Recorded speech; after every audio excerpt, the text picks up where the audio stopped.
À la une ce soir, cette mort mystérieuse à Gourbert. Un homme d'une trentaine d'années a été retrouvé à son domicile, la gorge tranchée. Le reportage d'Anne-Elisabeth Artsen et de Moïse Dexter dès l'ouverture de ce journal. Et les avocats de Guadeloupe ont mis leur sentence à exécution. Il n'y avait pas d'avocat à la barre aujourd'hui. Jusqu'où ira cette mobilisation? Maître Harry Nirelep, membre du collectif de défense, sera avec nous pour en parler. Il est l'invité de cette édition. Et l'association Anti-Guyane poursuit sa lutte contre l'obésité. Elle a lancé aujourd'hui la deuxième édition des journées dédiées à ce phénomène au Conseil régional. L'occasion pour les professionnels de jeter un coup d'œil aux politiques mises en place pour inverser cette tendance. Et puis la guerre est clairement déclarée entre la classe de voile traditionnelle et le CGVT. La nouvelle entité a organisé ce matin une conférence de presse afin de revendiquer sa légitimité. Bonsoir et bienvenue sur ATV Guadeloupe. Que s'est-il passé hier dans le quartier de Vieux-Chemin à Gourbert? Un homme de 37 ans a été retrouvé mort à son domicile, la gorge tranchée. Celui-ci aurait préalablement coupé une de ses veines avant de s'enfermer dans la pièce où il a été retrouvé inanimé par les gendarmes. Le récit d'Anne-Elisabeth Artsen et de Moïse Dexter. Difficile de savoir ce qui s'est réellement passé hier au domicile de ce Gourbérien d'une trentaine d'années. Le maire s'est d'ailleurs rendu à la gendarmerie pour plus de précisions. Et donc ce matin, je me suis rendu pour avoir des éléments concernant ces faits dramatiques à la gendarmerie. Et ce qui m'a été relaté, c'est que l'individu j'aurais ce conditionnel, aurait fait une tentative de suicide, voulait se couper les veines, donc blessé. Un appel à secours a été fait au service du SDIS. Le SDIS est arrivé, à ce moment-là, il a menacé. Le SDIS n'a pas pu intervenir. Le SDIS qui a appelé un renfort de gendarmerie. Malheureusement, quand les gendarmes sont arrivés, il s'était caché dans une pièce et on l'a trouvé mort. Il se serait transpercé le cou avec un couteau. Voilà tout ce que je sais. Au niveau, j'ai son identité, on me l'a décrite. Et puis après, je ne connais pas vraiment les mobiles, les tenants, les aboutissants. Absent au moment des faits pour cause de visite protocolaire, le maire n'a pas pu encore rencontrer ses administrés. Donc il va certainement avoir une enquête puisque les gendarmes doivent établir un rapport à l'autorité judiciaire, au procureur de la République, et peut-être au regard des investigations qu'ils auront à opérer sur le terrain, à mener sur le terrain, peut-être que j'aurai des éléments complémentaires. Mais en l'état, il serait difficile pour moi d'ajouter plus de ce que je sais ce matin. Pour l'heure, aucun élément complémentaire n'a été révélé dans cette affaire qui expliquerait pourquoi ce jeune homme aurait ainsi mis fin à ses jours à son domicile. Et puis ce matin, les avocats de Guadeloupe ont entamé un mouvement de grève pour protester contre ce qu'ils considèrent comme une obstruction à la défense. Pour rappel des faits, l'avocat Roland Ezelin, grande figure du barreau de la Guadeloupe, n'avait pas été autorisé à plaider lors du procès en appel du meurtrier présumé de Yohan Equinox par la présidente de l'audience. Un incident qui avait provoqué l'indignation des avocats. Jusqu'où ira cette grève? Maître Harry Nirelep est avec nous ce soir pour nous éclairer. Bonsoir maître. Bonsoir Olivier. Merci d'avoir accepté notre invitation ce soir. Paralyser le système judiciaire, est-ce que cette réponse n'est pas un brin disproportionné? Pas du tout. C'est exactement ce qu'on appelle une réponse adaptée. Adaptée à l'entorse qui a été faite à un droit essentiel, qui est le droit de la défense. Nous sommes dans un procès pénal. Nous avons un mineur, un enfant, qui doit faire face à des accusateurs qui sont des professionnels du droit, et il a le droit d'être défendu par des professionnels lui aussi. Et donc c'est à ce droit-là qu'il a été porté une atteinte manifeste. Et nous avons voulu réagir, et notre réaction, croyez-moi, elle est exactement proportionnée à la gravité de l'entorse qui a été portée. Maître Nirelep, pour bien comprendre, on le sait, hein, les audiences, elles ont un temps limité. Il y avait quoi? Déjà 3 plaidoiries juste avant. Est-ce que finalement... en quoi est-ce tragique? On a du mal à le comprendre. Alors ce qui est tragique, c'est qu'on ose calibrer le temps qui sera imparti à la défense pour mener son œuvre. Mais est-ce que le temps, justement, lors d'une audience n'est pas limité? Pas forcément. En tous les cas, on n'a jamais vu, dans un procès pénal, une volonté de limiter le temps d'expression des avocats. Parce que c'est un élément essentiel de la défense, parce que sans ça, il n'y a pas de procès équitable. C'est ça le véritable problème, le procès équitable. Certains ont considéré en tout cas que cet incident révélait le caractère colonial de la justice dans nos régions. En quoi cet incident démontre qu'il y a une justice coloniale en Guadeloupe? Alors, ne comptez pas sur moi pour démentir le caractère colonial de la justice. Mais je veux vous dire qu'au-delà, nous avons un système judiciaire, qui est le même que celui qu'on retrouve dans l'Hexagone, dans lequel prédomine, je dis, une logique productiviste. C'est la dictature du volume. Ça, c'est valable pour toutes les régions C'est de valable France. pour toutes les... Alors vous imaginez bien que sous nos latitudes, ça va prendre des colorations particulières. Et donc, en Guadeloupe, c'est l'aspect colonial qui va prédominer. La décision qui a été prise par cette présidente de chambre à la Cour d'appel le dit, est inimaginable dans une quelconque juridiction de l'Hexagone, croyez-moi. Inimaginable. On a le sentiment qu'il y a finalement un malaise qui est peut-être plus profond. Je ne vous le fais pas dire. Le malaise, non seulement il est profond, mais il s'approfondit chaque jour. Oui, mais Maître Nirel, on a envie de savoir quel est le malaise entre Alors, je vais les vous avocats l'expliquer. de la Guadeloupe et justement les magistrats. Alors je vais l'expliquer. D'abord, il y a un divorce entre la justice et les justiciables. Et tout naturellement, il y a un divorce entre les avocats et les magistrats. Aujourd'hui, nous vivons l'ère de la dématérialisation. Il n'y a plus de rapports humains entre le justiciable et la justice, pas plus qu'entre l'avocat et le magistrat. Au civil, par exemple, il n'y a pratiquement plus de plaidoirie. Et on est en train de vouloir limiter ce temps de parole des avocats au pénal, ce qui n'avait jamais été fait jusque-là. Donc ce malaise, il est profond. Il trouve sa cause probablement dans le dénuement de la justice, qui est le parent pauvre du système. Et le justiciable en paye le prix, et forcément ces avocats avec. C'est pour cela que nous sommes également mobilisés, en disant que, soyons bien clairs, défendre la défense, c'est permettre à chaque justiciable d'avoir droit un jour à un procès équitable devant des juges impartiaux. On n'est pas là du tout. Hein. En tout cas, en vous écoutant, on a plutôt le sentiment qu'il s'agit plutôt peut-être qu'il y aurait nécessité à réformer la procédure du code pénal plutôt qu'une justice coloniale exercée chez nous. Alors, réformer le code pénal, on peut toujours le faire, encore que les réformes de ces dernières années ne sont jamais allées dans le bon sens, encore moins celles qui sont en préparation. Il faut d'abord considérer que la justice est une priorité, considérer que chaque citoyen a droit à une justice véritable. On n'en est pas là. Et la Guadeloupe moins qu'ailleurs? La Guadeloupe moins qu'ailleurs, parce que forcément, nous sommes un département plus carencé que tous les autres et en toute matière. Pourquoi voulez-vous que la justice échappe à la règle?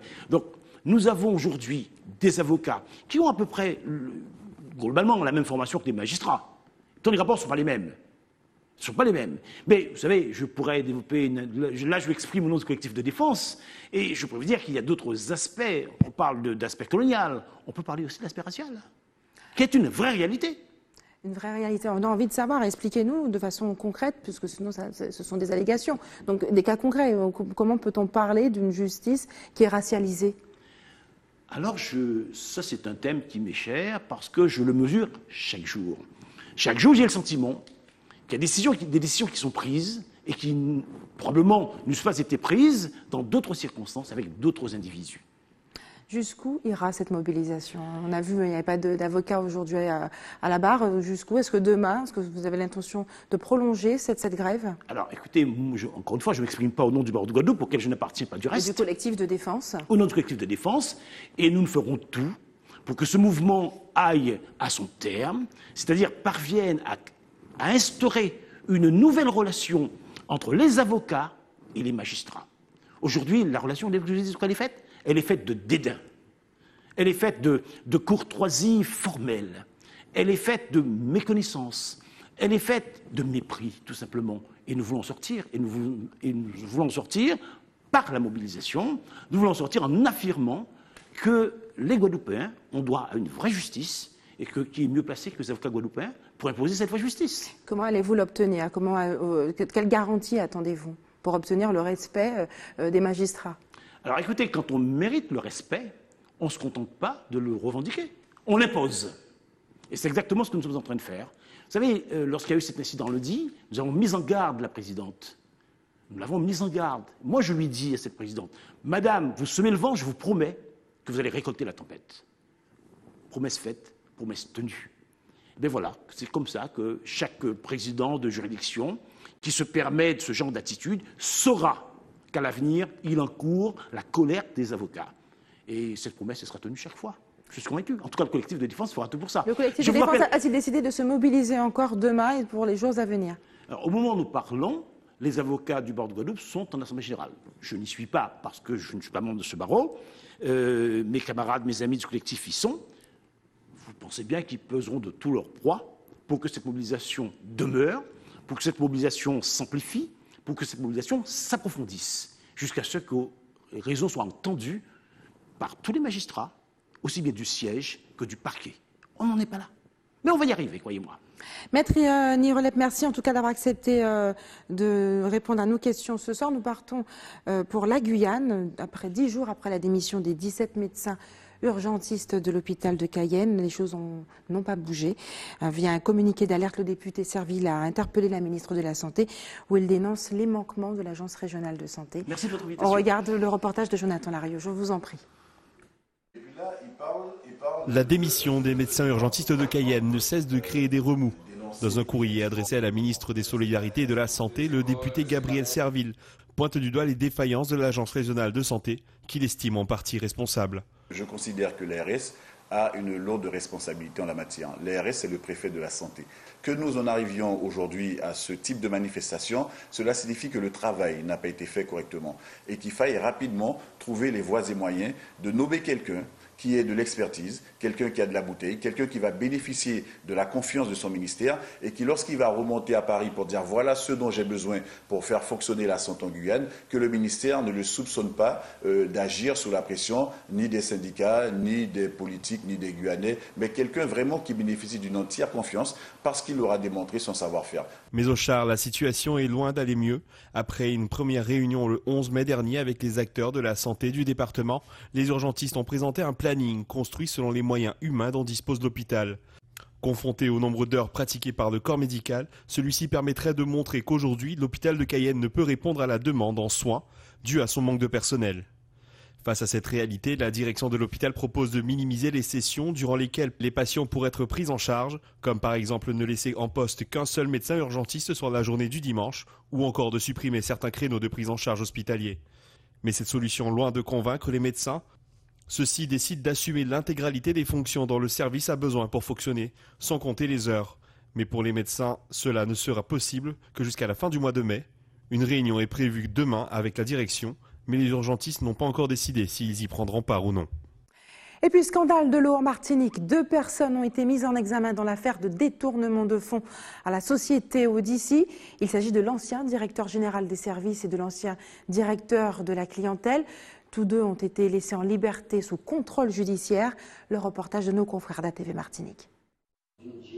Il y a de l'eau dans le gaz entre la régie communautaire Odyssey et la société martiniquaise des eaux. La CACEM, délégataire de services publics, reproche à la société privée de vouloir gonfler les prix de vente de l'eau qu'elle produit. En 2015, la gestion de l'eau des communes de Saint-Joseph et du Lamentin revient à la CACEM, alors qu'elle était jusque-là assurée par la SME. Cette dernière proposerait aujourd'hui un tarif 15% plus cher que celui pratiqué par la régie communautaire Odyssey. Une différence qui s'explique par la question du patrimoine. Les 2 communes disposent chacune d'une usine dont la propriété devrait être partagée entre l'Espace Sud, qui a hérité de la compétence, Cap Nord et la CACEM. Ça veut dire qu'on va avoir des abonnés sur Saint-Joseph et Lamentin qui vont acheter plus cher de l'eau qui est produite sur leur territoire par des usines qu'ils ont financées. Mais ce n'est pas encore le cas. Ce n'est pas encore le cas. Aujourd'hui, les abonnés de Lamentin et Saint-Joseph ont une facture d'eau qui est facturée par Odyssey avec le prix qui est normal.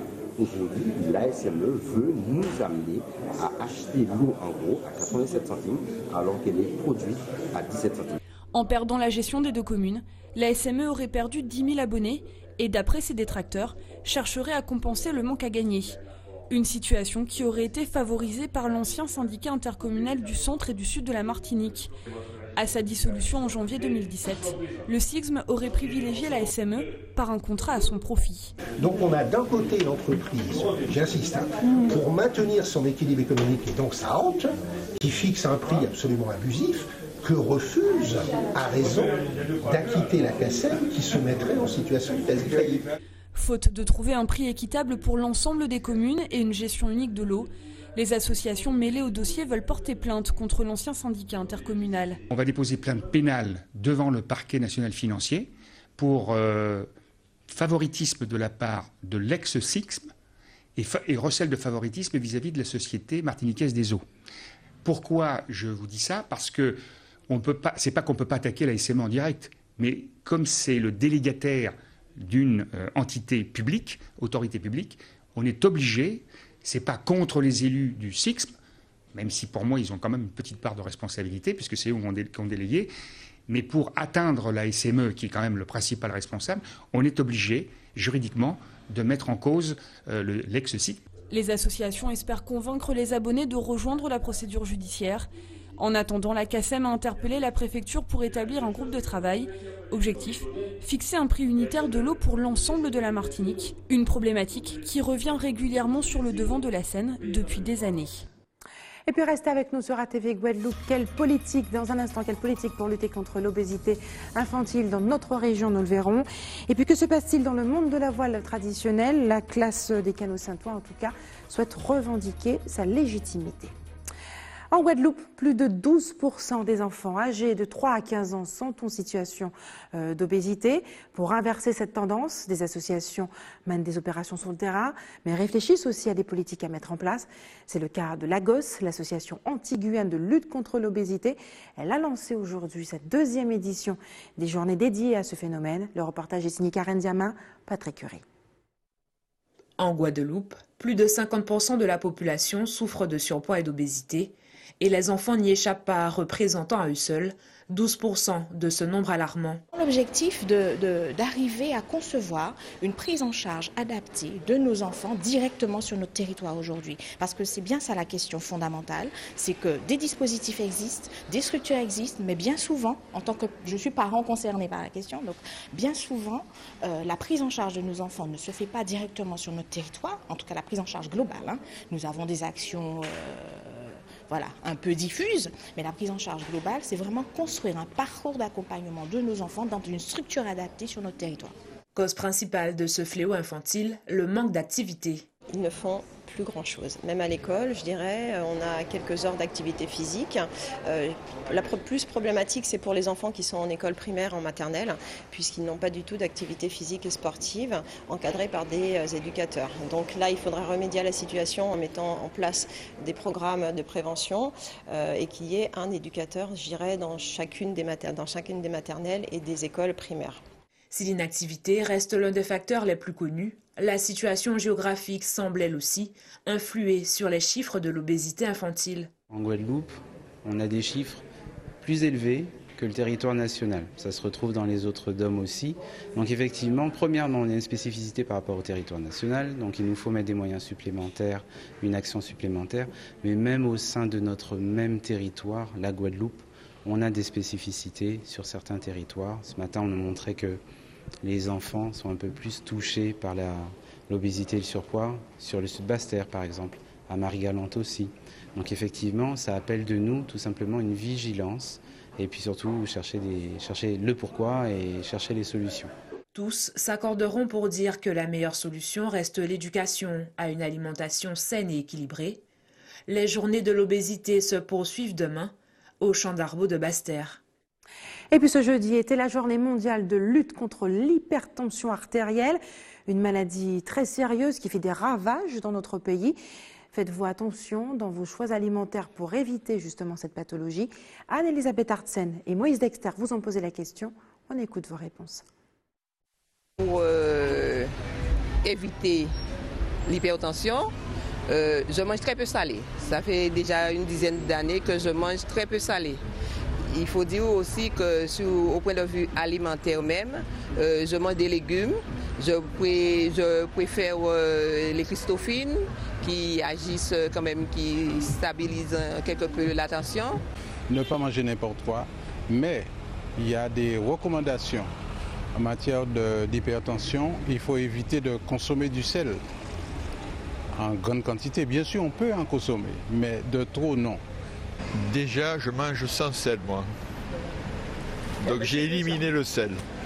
Et puis après les aliments, je mange un petit peu de tout. Non, j'ai pas d'aliments que je sélectionne pour l'hypertension, non. Je mange naturellement, pas trop de sel, pas trop de sucre et pas trop de gras non plus, et puis le reste. Varier l'alimentation, c'est le point important. Et puis il faut dire que le sport, c'est aussi essentiel. Je suis plutôt bio, mais je ne suis pas esclave du bio. D'accord ? Je choisis. J'essaie de connaître l'origine de ce que je mets dans la bouche. Je veux du frais. D'accord ? Et je veux ce qu'on appelle la traçabilité. Je n'ai pas de choix d'un aliment, mais je me maintiens pour ne pas avoir des problèmes avec ma santé. Moi, je mange beaucoup de légumes et beaucoup de poissons et pas de viande. Voilà. Et beaucoup de fruits aussi. Enfin, beaucoup. Il ne faut pas manger beaucoup de fruits déjà. Il faut manger un fruit par jour, ça me suffit. Donc c'est un tout. Ce n'est pas que l'alimentation, c'est une hygiène de vie. C'est une hygiène de vie. Et puis la guerre est clairement déclarée entre la classe de voile traditionnelle et le CGVT. La nouvelle entité a d'ailleurs organisé ce matin une conférence de presse dans un restaurant de Pointe-à-Pitre. L'objectif est bien entendu de revendiquer sa légitimité. Reportage Yvan Lemar. Le monde de la voile traditionnelle guadeloupéenne est désormais divisé en deux. Une guerre oppose le comité de Georges Sotalican à une nouvelle entité reconnue par la Fédération française de voile, la classe de voile traditionnelle de Guadeloupe. Il y a la fédération, il y a la ligue, il y a la classe et après il y a les clubs. La classe en elle est missionnée pour harmoniser un calendrier sur la structure qu'est la voile traditionnelle. De faire aussi en sorte qu'il y ait un cahier des charges cohérent, de faire en sorte aussi de faire de la publicité régionale et tout aussi qui concerne la jauge par rapport à cette structure lui revient aussi de droit. Chose qu'on n'était pas avant parce que le CGVT faisait tout en tant que club et logiquement et juridiquement ce n'était pas de son droit. Fort d'une vingtaine de bateaux inscrits à son championnat, la classe revendique une vraie légitimité. Dès l'arrivée de la classe, l'entité qui est le CGVT aurait dû retrouver sa vraie place, qui était sa place de club. De faire comme Qatar Caraïbes ou la NASA, qui ont accepté de signer le cahier des charges de la classe pour pouvoir organiser des manifestations de voile traditionnelle sur le territoire. Si on n'a pas signé ce cahier des charges-là, on ne peut pas organiser une compétition officielle de voile traditionnelle sur le territoire. Pour clarifier la situation, la classe a entrepris des démarches à plusieurs niveaux. Il nous devait à cœur de dire la vérité au peuple guadeloupéen. Maintenant, on ira sur la voie juridique. Ça, c'est pas un souci. Là, maintenant, on va faire une réunion avec la Ligue guadeloupéenne de voile pour lui demander de prendre ses responsabilités sérieusement. On lui donnera un délai pour prendre ses responsabilités. Si à partir de ce délai-là, qu'il n'a pas pris ses responsabilités, il y a les trois entités. Il y aura la classe, il y aura Qatar Caraïbes et la NASA. On partira s'il le faut en métropole, on ira rencontrer le président de la Fédération française de voile et on va demander au président de la Fédération de voile de prendre ses responsabilités et que tout soit clair. Un arbitrage de la Fédération française de voile sera demandé et une décision administrative et juridique pourrait être rendue d'ici décembre. En attendant, sous l'autorité de la classe, un traditour de voile traditionnel est prévu du 7 au 14 juillet prochain. Et puis sport toujours, le mois prochain aura lieu la deuxième édition des 10 km de l'Hexagone en course pour la vie. Cet événement sportif est une action de solidarité en faveur des traumatisés crâniens. Il devrait rassembler des coureurs aguerris, mais aussi les sportifs du dimanche. Et pour cette édition 2018, Rudy Gobert, le joueur de basket français professionnel évoluant en NBA, a été choisi comme parrain. Le détail avec Yvan Lemar. On course pour la vie est un événement national ouvert aux personnes valides et aux personnes à mobilité réduite organisé par la FTC Guadeloupe. La FTC Guadeloupe, c'est l'association des familles de traumatisés crâniens et cérébrolésés de la Guadeloupe. Nous représentons à peu près 54 familles actuellement. Il faut savoir que le recensement sur les personnes touchées par le traumatisme crânien et cérébrolésé en Guadeloupe n'est pas fait. Et d'ailleurs, c'est un peu à ça qu'on essaie de participer actuellement, tout simplement parce que la lésion cérébrale est ce qu'on appelle un handicap invisible. Pour cette deuxième édition, le basketteur international français Rudy Gobert a été choisi comme parrain de la manifestation. Pour moi, c'est une très bonne cause. Chaque année, après la saison, je viens ici pour me ressourcer un peu, pour voir mon père et me reposer. Et donc, j'ai trouvé que cette année, on pouvait faire une pierre deux coups. Et on m'a parlé de cette association et de cet événement. Et j'ai trouvé que c'était une très bonne opportunité d'aider ces gens-là. En course pour la vie est prévu le 24 juin aux Abîmes. Plus de 500 personnes sont attendues. Et depuis cette nuit et pendant un mois, le quotidien des musulmans sera rythmé par la prière et le jeûne. Sous nos latitudes, il existe une communauté musulmane qui se réunit pour vivre sa spiritualité. En Martinique, Marie Tricot et Louis Sabas sont d'ailleurs allés à leur rencontre. On regarde leur reportage. À 58 ans, Ati a toujours respecté le ramadan, pilier fondamental de sa religion.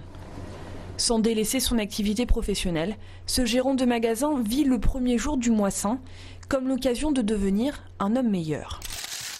C'est une journée normale, mais on fait plus d'efforts spirituellement. C'est-à-dire qu'on prie plus et on essaie de faire plus de bien. C'est-à-dire la médisance, il faut éviter ce genre d'attitude. Il faut essayer de se comporter davantage, de mieux se comporter que d'habitude. Ni manger, ni boire jusqu'au coucher du soleil, respecter scrupuleusement les 5 prières qui rythment la journée. Le ramadan est aussi l'occasion de resserrer les liens familiaux. Aujourd'hui, c'est mon fils qui m'invite. Je suis invité chez mon fils. On essaie de s'inviter plus pendant ces périodes-là. Un ramadan 2018 qui débute dans un climat politique tendu. Ati revient de Jérusalem.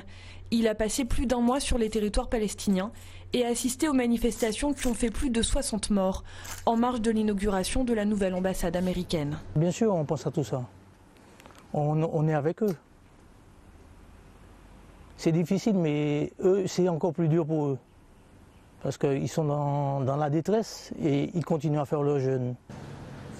De nouvelles violences dans ce conflit vieux de 2000 ans qui sont dans les esprits des fidèles venus prier aujourd'hui. On fait des invocations particulières, bien sûr. On va penser plus, mais c'est pas que pendant Ramadan, c'est tout au long de l'année.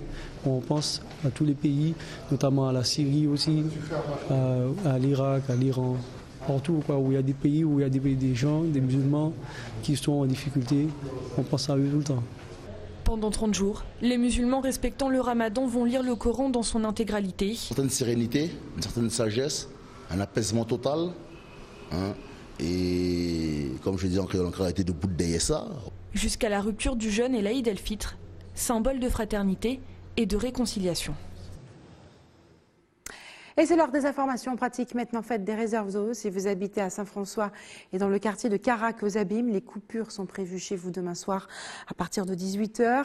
L'équipe de l'établissement français du sang vous donnera rendez-vous au parking de la société Hertz demain à partir de 8 h et toute la matinée. Et enfin, si vous avez des informations à nous communiquer, n'hésitez pas à nous appeler au 60 11 2 fois. Voilà, c'est la fin de notre édition locale et régionale. Avant de se quitter, je vous rappelle les principaux titres de ce jeudi 17 mai. Nous l'avons vu ce soir, cette mort mystérieuse à Gourbert. Un homme de 37 ans a été retrouvé mort à son domicile dans le quartier de Vieux Chemin à Gourbert, la gorge tranchée. Il s'agirait probablement d'un suicide selon les premiers éléments. Et puis les avocats de Guadeloupe ont mis leur sentence à exécution. Il n'y avait pas d'avocat à la barre aujourd'hui. Jusqu'où ira cette grève? Maître Arini Rolep est avec nous ce soir. L'Assemblée générale s'est tenue en fin de soirée. Nous aurons évidemment cette réponse demain. Et l'association Antilles-Guyane poursuit sa lutte contre l'obésité. Elle a lancé aujourd'hui la 2e édition des Journées de l'obésité au Conseil régional. L'occasion pour les professionnels d'approfondir et de jeter un coup d'œil aux politiques mises en place, de les améliorer afin d'inverser la tendance. Et puis la guerre est clairement déclarée entre la classe de voile traditionnelle et le CGVT. La nouvelle entité avait organisé ce matin une conférence de presse dans un restaurant de Pointe-à-Pitre afin de revendiquer sa légitimité. Merci d'avoir choisi ATV Guadeloupe. Je vous souhaite une excellente soirée. On se retrouve demain à 18 h 45. À demain.